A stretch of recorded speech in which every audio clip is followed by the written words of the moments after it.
Hello and welcome, I'm Joshua Barnes and you're watching NewsX World. Let's first take a look at our top stories. Several US cities are braced for protests after Los Angeles spent the night under curfew following unrest over anti-immigration arrests. Greg Abbott, the governor of Texas, says he will deploy the National Guard ahead of planned protests.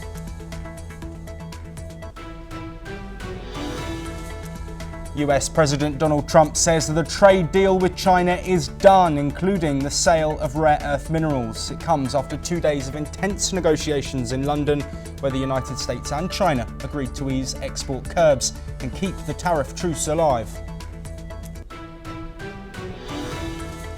Gaza rescuers say that Israeli fire has killed at least 31 people near an aid centre in Gaza. Meanwhile, US Secretary of State Marco Rubio has condemned sanctions on Israeli ministers, saying the United States stands shoulder to shoulder with Israel. Iran's defense minister has threatened to target US bases across the Middle East if conflict breaks out over a continued standoff, including uranium enrichment. US President Donald Trump has previously warned of military action if a nuclear deal cannot be agreed. Deadly Russian strikes have been reported in Ukraine, with 3 killed in Kharkiv and damage reported in Odessa. Meanwhile, Russia says the swap of heavily wounded prisoners of war will begin on Thursday after Moscow has returned the bodies of more than 1,200 Ukrainian soldiers, receiving 27 bodies from Kyiv. Elon Musk says that he regrets some of the posts he made about US President Donald Trump, stating they went too far. Trump and Musk's partnership broke down after a public spat, starting with criticism over the president's Big Beautiful Bill. Police in Austria have found a makeshift bomb with discarded plans at the home of the suspect in the school shooting attack in Graz. Thousands of mourners gathered in silence for a candlelit vigil after 10 people were killed before the gunman killed himself. Donald Trump has praised a federal appeals court decision that upholds his sweeping tariff measures, calling it a great, important win for the US. The court has allowed the continuation for now as it reviews a decision from a lower court to block tariffs, accusing Trump of exceeding his authority.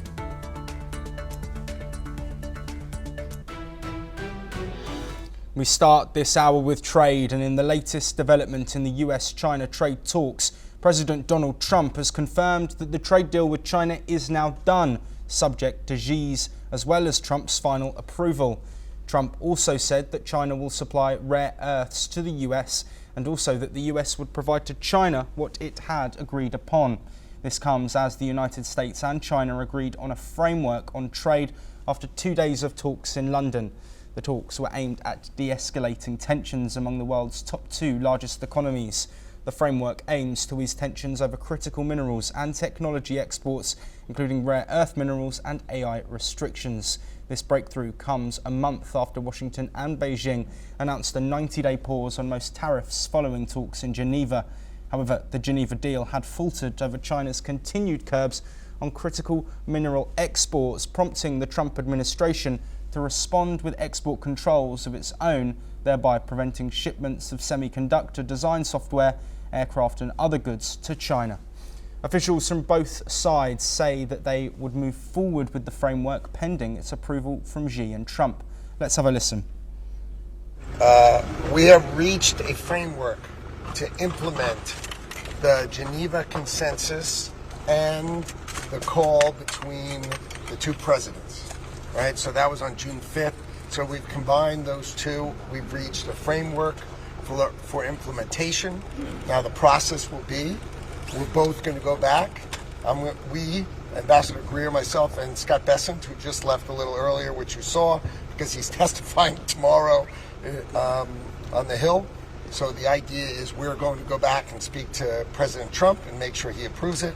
They're going to go back and speak to President Xi and make sure he approves it, and if that is approved, we will then implement the framework that we have worked hard over these last 2 days. These developments is Andrew KP Leung, a China strategist, joining us from Hong Kong. Andrew, thank you ever so much for joining us. Let's first look at this statement that Trump has made, saying that this deal is done. Important factors including the sale of rare earth minerals from China. How significant is this in the relationship between the two countries, given the fractious nature in recent months? I think that we have got to wait for the formal approval by President Xi, because if we look at what the United States is most worried about is the rare earths, because the rare earths in question affect not only trade, but a great deal of the American military equipment, including F-35 fighters. A lot of them have rare earth embedded in them, and China controls 70% of the world production and 90% of the world processing in general. But for particular rare earths, for example, salarium, which is used in F-35 fighters and on missiles, these extremely heat-resistant magnets. China is the only producer in the world. So I think that China holds a trump card, as it were, in the negotiation. But I think that the framework agreement somehow managed to secure China's concession in relaxing some of this. But I think that the exchange must be to what extent are the tariffs on China lowered? To what extent is China allowed access to certain key technologies or chips? To what extent, for example, is China's AI development affected by whatever restrictions are in place? While Trump, of course, he just looks at mainly rare earths because he's obsessed with it. Because don't forget that even on day one in the White House, he already wanted wanted to control Greenland, mainly because of the rare earths there, and also he wants the rare earths in Ukraine. So rare earth now has become his obsession, and provided the trade framework agreement contains some rare earth concessions, Trump is very prompt in declaring the deal is done. But I think that it really depends on a formal endorsement or formal approval by President Xi before we can really say, well, the deal is signed and delivered. Yes, absolutely. And Andrew, of course, after the previous meeting in Geneva, before the one that took place in London over the past couple of days, there were allegations of violations of that agreement. Do you think that the relationship here is still strained and there could still be further issues moving forward, given the fact, as you've mentioned, that this hasn't been confirmed yet by the Chinese president?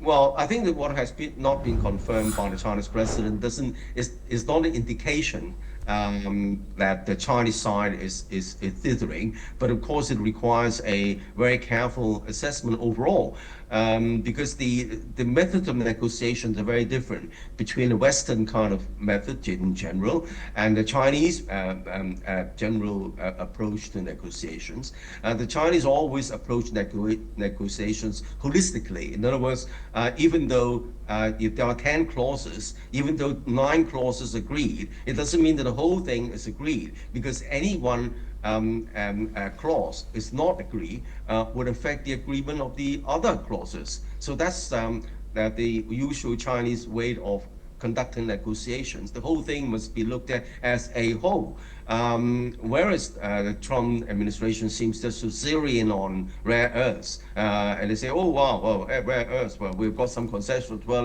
let's call it a day." Well, this is far from the truth.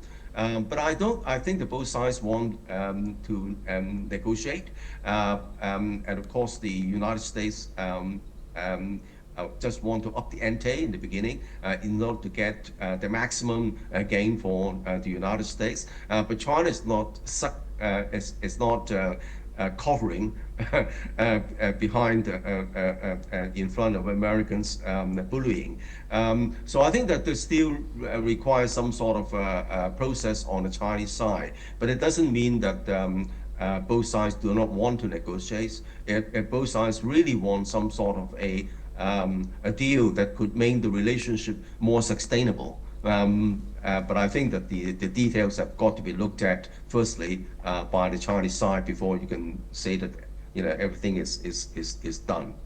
Yes, and looking at Trump's post on Truth Social, he's laid out some figures. As you've said already, we're waiting on President Xi to confirm those. Also, Trump himself needs to give the all clear. But he's saying that the US are going to have 55% tariffs on China, and China's getting 10% tariffs. This, of course, a shift from that agreement that was reached in Geneva. Do you think this is Trump signalling that it's a win for the US, and is that more symbolic than actually being something of value in this instance? Well, I mean, if you look at how the tariffs are calculated, there are lots of confusion there. For example, oftentimes the American statement ignore the so-called 10% tariffs right from the very start on fentanyl, using the excuse of the fentanyl just to impose 10% tariffs. And then there is another so-called reciprocal tariffs. There are all sorts of numbers flying around. At the end of the day, there is an imbalance as seen by the United States in the trade, and the Trump administration thinks that just to restore the balance, to reduce the trade deficit, they need a level of tariffs regardless of other negotiations. Now, how much that is remains to be seen. So I think that we should not be fixating on certain numbers. And I think what the most important thing in reading this is to wait for what the response from the Chinese side after President Xi has been thoroughly briefed and has agreed or otherwise the deal as a whole. Yes, and Andrew, as we bring an end to our discussion, I do want to briefly touch on one further point from Trump's tweet, talking about allowing Chinese students to use our colleges and universities, he says in brackets as well, which has always been good with me. This, of course, after controversy with the US administration and Harvard, specifically at points involving Chinese students as well. Do you think that part of this deal was Chinese students in the United States, and how could that impact those relations between the Trump administration and US colleges? So you're asking me? Yes, Andrew. Okay, thank you. Well, I think that the Harvard the student thing does not depend on the tariffs. It really is affected by restrictions on Chinese visas, and then investigations even against long-time students or researchers. The suspicion that every Chinese student, especially in the elite school like Harvard, could be a potential spy. There is a Chinese saying which speaks to this kind of mindset, which that to a suspicious mind, every curved shadow looks like a snake. Well, that's a long time Chinese saying. I think that precisely speaks this kind of mindset. But now I think that there is a lot of backlash in the United States, and there is a student protest, and also even parties on both sides, maybe some of their party members are protesting against this attack on Harvard. Yes. And of course, the Harvard University is staying up to the Trump bullying. And then behind it all, I mean, the Harvard, the elite institutions is really what drives American first, because not trade, because the Americans no longer the world's biggest trader, not manufacture. Americans no longer manufacture by any kind of measurement compared with China. But I think American strength lies it is a freedom of educational freedom. Yes, And the Andrew, whole I'm really sorry to have to equality- cut you off. We are unfortunately out of time, but thank you ever so much for joining us on that breaking news of Trump's announcement. We will, of course, bring you all the updates from China as they respond to this and whether we get a confirmation of this deal and the trade ramifications. But we move now to the Middle East, and sanctions targeting Israeli ministers Itamar Ben-Gvir and Bezalel Smotrich have been imposed by the United Kingdom, Australia, Canada and Norway, citing their expansionist rhetoric and conduct during the Gaza war. Ben-Gvir reacted to Britain's decision. Let's have a listen to what he said. הסנקציות לא מפחידות אותי. בוז לספר הלבן. אני אמשיך לפעול למען המדינה שלנו, למען העם שלנו. אני אמשיך לפעול ולעשות שלא יכניסו הומניטרי לחמאס. עברנו את פרעה. Well, he pledged to continue serving Israel without fear. Meanwhile, US Secretary of State Marco Rubio slammed Australia's move as a cowardly attempt to appease the global left, warning it undermines Israeli democracy. In a controversial move, the US ambassador to Israel, Mike Huckabee, suggested that Muslim countries should offer land to host a future Palestinian state, a proposal that has drawn strong criticism from international thinkers. Prime Minister Benjamin Netanyahu is preparing to convene his cabinet this Thursday to discuss tentative progress in hostage negotiations with Hamas. Meanwhile, reports from Gaza indicate that Israeli strikes near a US-backed food distribution centre have killed at least 31 people, with many more wounded. These tragic claims are yet to be independently verified amid ongoing restrictions on media access. The humanitarian crisis continues to deepen as the conflict escalates. Over 50 Israeli hostages, dead and alive, are still being held by Hamas. Well, joining us to discuss all of these developments is Ali M. Abushbak, an independent Palestinian researcher who's joining us from Cairo. Ali, let's first talk about this potential strike and shooting on an area around an aid centre in Gaza. Of course, this isn't the first time reports of a similar situation have been heard in local Gazan media. What's your first thoughts on this, if this is proven to be the case?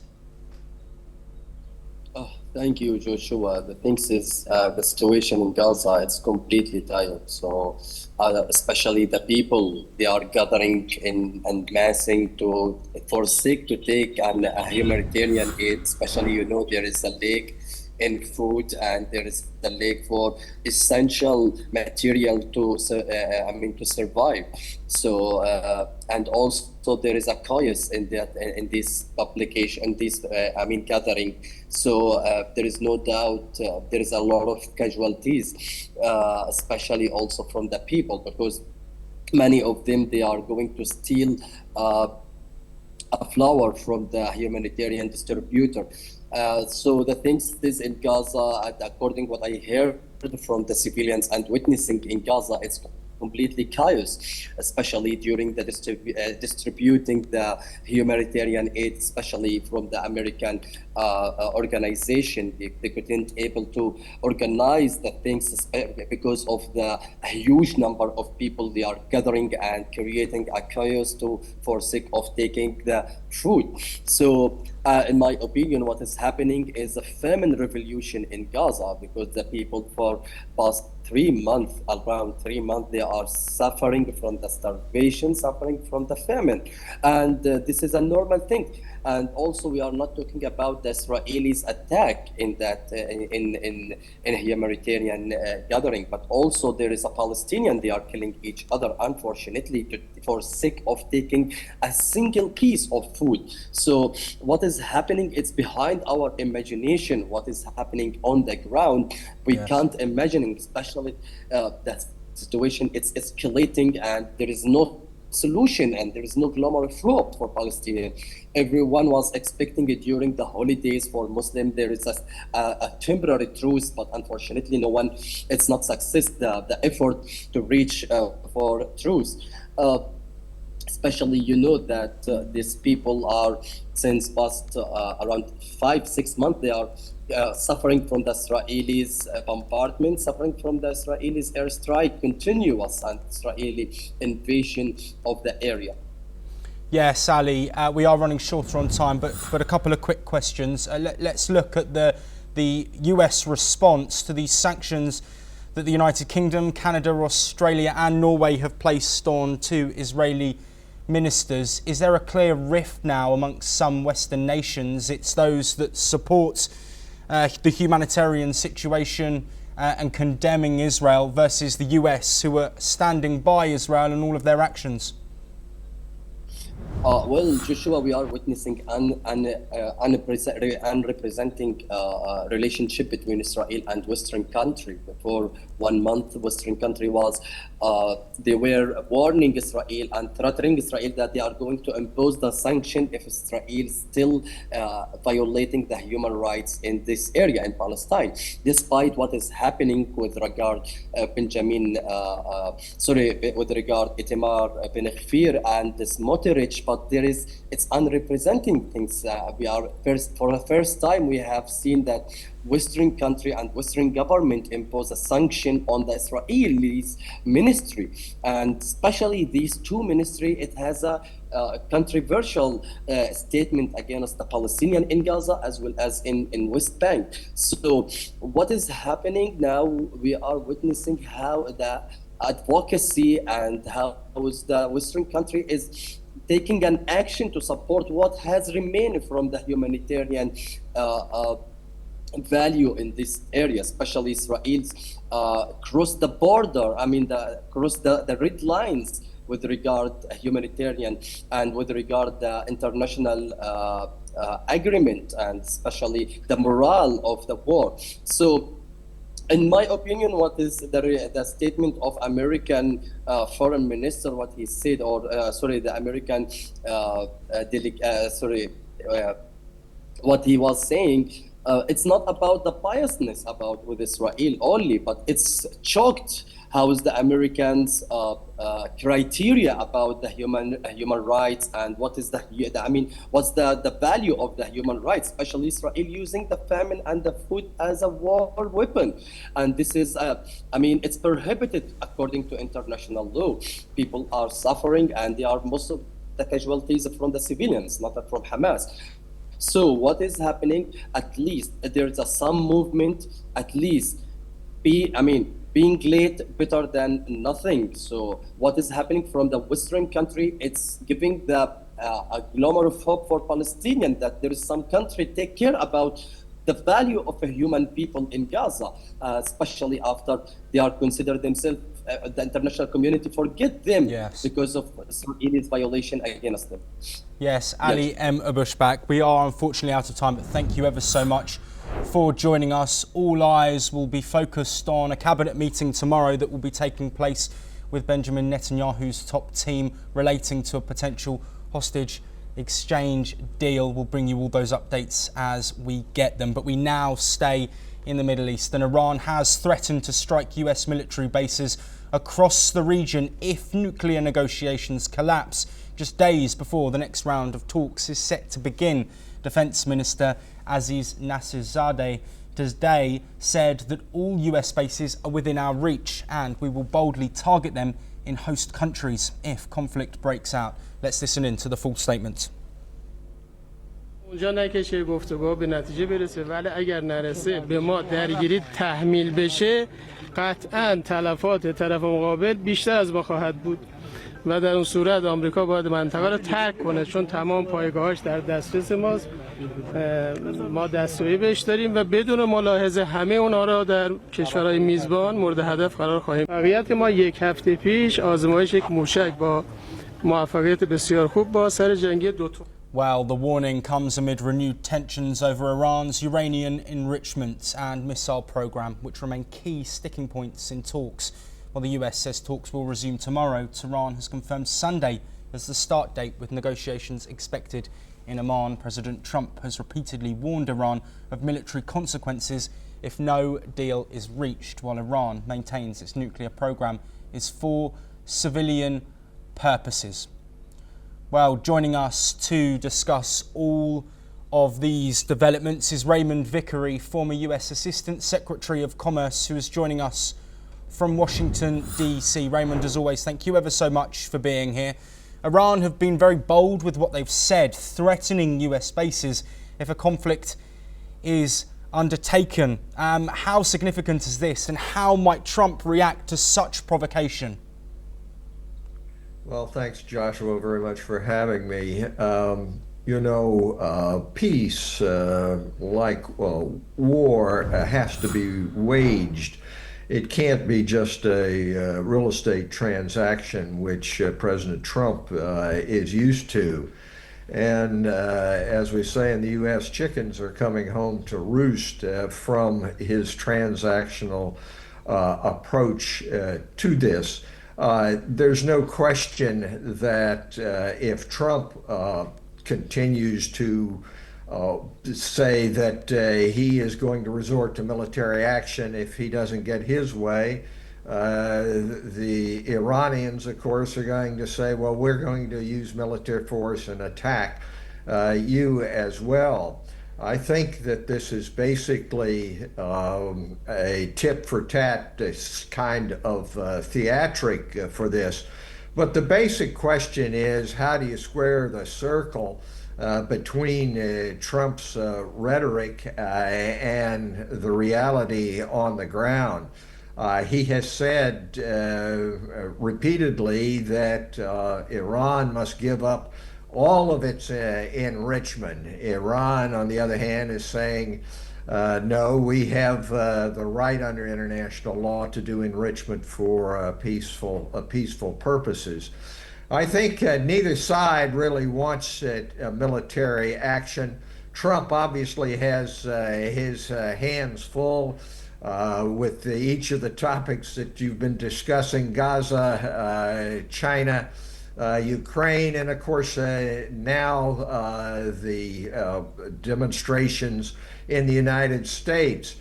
So going into a full-fledged war with Iran at this point is not in his interest. The problem, of course, is miscalculation on both sides.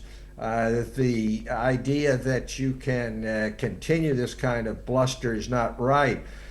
Trump, I believe, if he were looking at it rationally, would see that what he did during his first administration, namely blowing up the agreement which had been reached with Iran, was the wrong approach. And now he can't admit that he has made a mistake, and we are in the kind of tit-for-tat sort of threats that you've just heard. But I do expect there's still going to be a rocking along of the kind of negotiation we've seen in the past, rather than an immediate resort to military action. Yes, absolutely. And Raymond, just to put a full stop on our conversation, we highlighted in a visual a few moments ago while you were speaking the number of US soldiers and service people located in the region. Is this a potential safety concern, or is this just a case, as you've mentioned, of rhetoric and could be used as a tool in these negotiations which are coming up this week? I think it's a tool in the negotiation. It is plain that U.S. service people are at risk, but the risks are universal in terms of this situation which has been created. President Trump likes chaos. He thinks in the end that he makes a deal and he comes out all right. But that hasn't proven to be the case. And we do not have the movement toward peace that is absolutely essential for building prosperity throughout the world. It seems to me that one of the things here is, what will Russia do? What will other actors? India has an interest in what happens with Iran. Russia will try to use this leverage for its own purposes. So this is not the way to seek peace, but it is the Trump pattern. Yes, Raymond Vickery, thank you ever so much for joining us. We will, of course, bring you updates on all negotiations that take place between the US and Iran on a potential nuclear deal. But we do have some breaking news to bring you now. And according to sources, Pakistan's Chief of Army Staff, Field Marshal Syed Asim Munir, is scheduled to visit Washington, D.C.